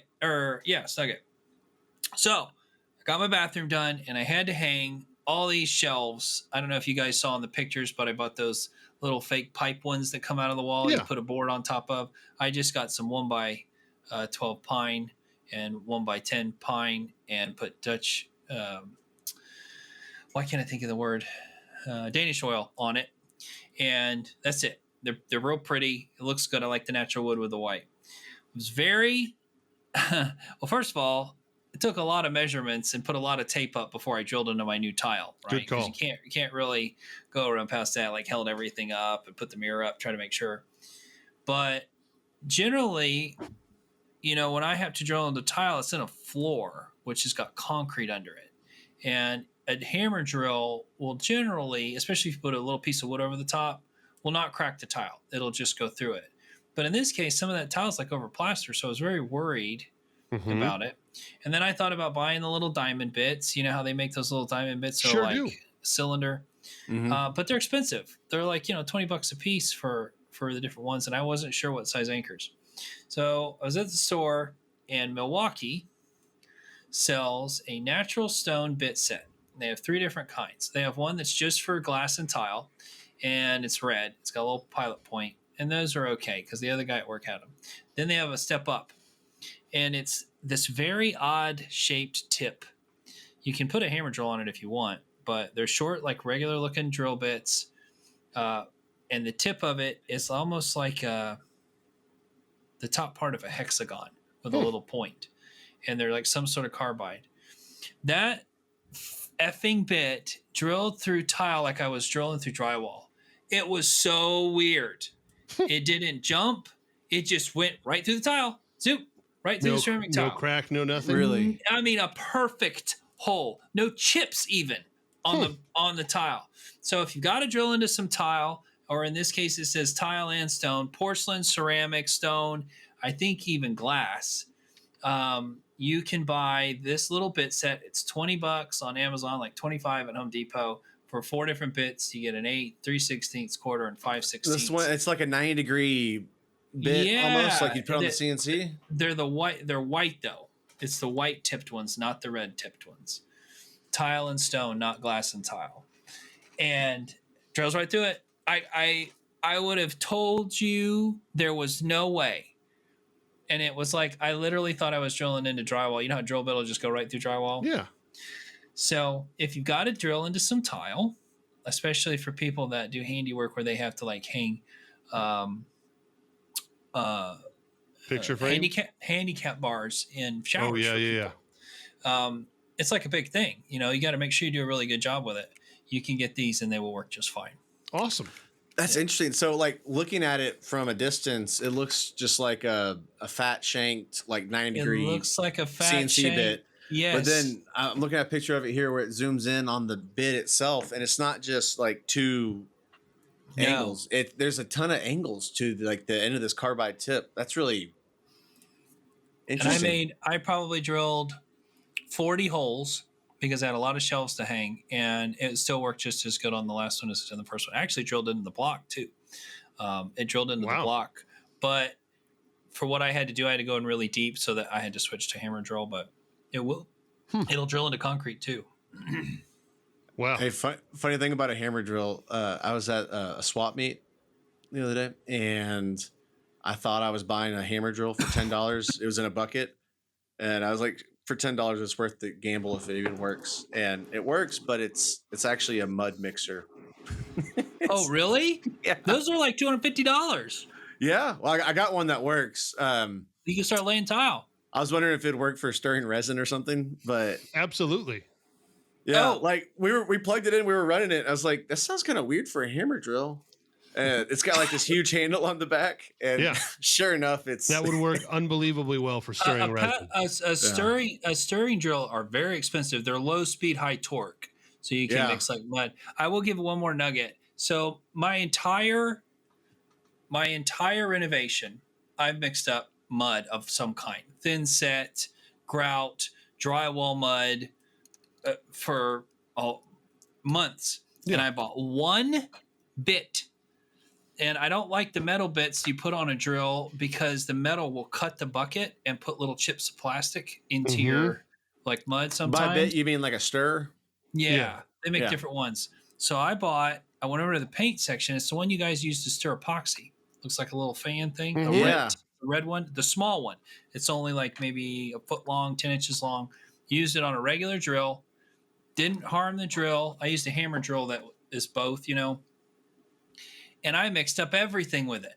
And it just starts to wear the edge of the bit a little bit, but they're like $6, you know. But it's lasted a year of mixing crap. That's awesome. And it's you know, a $6 thing, and you just keep it in your toolbox, you know, if you need to mix up drywall mud or whatever you got to mix up. Right on. That's good. I like it. So my nugget is more of I don't want to say philosophical, but it's more of a cautionary tale. First and foremost, whenever you are putting together a project, think ahead 4 or 5 steps before you do anything that is permanent, that cannot be undone. And what brought me to this conclusion was, as I was talking about the coffee table I'm making, the top rails all the way around on the frame will have a section that the game board holder or parts holder will attach onto. And I was trying to think all the different ways of how I could cut that and what's going to be the easiest way. And I realized that, number one, if I tried to do it with a router, it's not going to work. If I try and do it with the table saw, I can't do that once it's glued up. So I have figured out the way I'm going to do it. But had I gotten to the point that I was like, I cut all my mortises and tenons, it's time to glue this up, that would have screwed me and I wouldn't have been able to put in that section. So always think ahead, multiple steps ahead as to what things need to happen before you go ahead and do anything that is permanent. And that goes for any project that you're doing. Just think through, are there anything else that I can do while this thing is disassembled or before I put anything together? Are there steps that I can do that are going to be exponentially easier now rather than once it is assembled or above my head or whatever's going to happen? So, yeah. Right on. So yeah, that goes along what I said last week about like think ahead. Like, yes. Because you're gonna like put. I did it today. I was about to move the saw blade. I had it very precisely set so that everything was exactly the same. And then I was like, wait a second, 1, 2, 3, 4, 11. Where's the 12th one? And I had almost moved it for the next thing. Yep. So, I do have a question about you personally in your SketchUp. I'm assuming you drew this table in SketchUp. Mm-hmm. When you draw your stuff in SketchUp, for our SketchUp listeners, do you draw it like for real? Like yes. all the mortises and tenons and like the thicknesses of the materials as best you can guess, like how you're actually, and like your slots that are going to fit together so that you can then again take it back apart and use those measurements. Correct. To figure it out. Okay. Yeah, I started doing that and it's like a game changer because you see things. I mean, I've still made mistakes because you couldn't see that I drew it wrong. But for the most part, it goes quite well. A lot of times, the reason I do that is because, especially on mortise and tenons, if you have longer tenons that meet up in a corner, like on a table leg, you don't realize that the interior of those tenons, the ends of them, actually hits on the inside of the table. And so you have to be able to see that in advance to be like, oh, this is going to be much easier for me to cut out this, miter on the interior end of this tenon on both sides. It's a lot easier to do it before I glue it up and go, oh crap, I can't change this now. So gotcha. Yeah, I gotcha. There's a lot of little things that you kind of learn through. Well, cabinets are big on that too, because you've got a lot of stuff like in really close tolerance that are closing, opening, things that are sliding over, and it hits another piece and you don't even think about it. The one thing I've noticed with SketchUp is it's ultra precise, right? It's more precise than you'll ever get it. Yeah. Well, I was going to say that we are. And so like, if you don't allow yourself a little bit when you go to make it, like for a dado to be off or the thickness of something, I found that you wind up, you got to leave, like, even if you don't put it in SketchUp, like a 30-second so that this will fit here, so that fits there, like a back fits onto this, and then that will go flush against this other thing. And you can only cut things so perfectly, so you have to allow for human error. Correct. In it. Anyway. Correct. So, well, boys, is there anything else we want to cover off on before we send it on the long way home? I tell you one thing. I'm excited about Colton's Place. I can't wait to keep hearing about it. I'm going to just stay on this podcast just to hear about this stuff. I just hope I hope that he follows through with any one of them. I'll be excited about, from the barn to the boat to climbing under your house. We'll see. You need to just pick where you're going to pick your bunny at. Yeah. Colt's Party Campers. Woo. Well, I hope all of it goes well, and I hope your closing goes well. And thanks, brother. I hope you're able to sell your current house as quickly as you want. When does the baby due? July 3rd. July 3rd is the prospective date. Oh man, that'll be here before you stinking know it. I know. That's right. Money's gonna go. What am I talking about? Yeah, it's a lot all at once. But it's good you're being creative. Crystal's being really good. Like, yeah, she's tough. She's got her head on right for all this. I'm really impressed with her. So awesome. Good. Well, I think that is a great spot to say to all of our listeners out there. Be sure to hit that like and subscribe button wherever you were listening to this podcast. Thank you very much for tuning in this week. We hope you enjoyed every second of this episode. If you didn't, please send all your complaints to our royalty-praising legal representation at Leto & Company Law Partners. where their motto is, Your Honor, we were kings and queens of promise. We were victims of ourselves, maybe the children of a lesser God, between heaven and hell, or as you might call it, an open bar or a dry prostate exam. For Jess, Colton, and Ross, this has been the Beat Around the Bench podcast, and we will catch you all next time. See ya. Woo!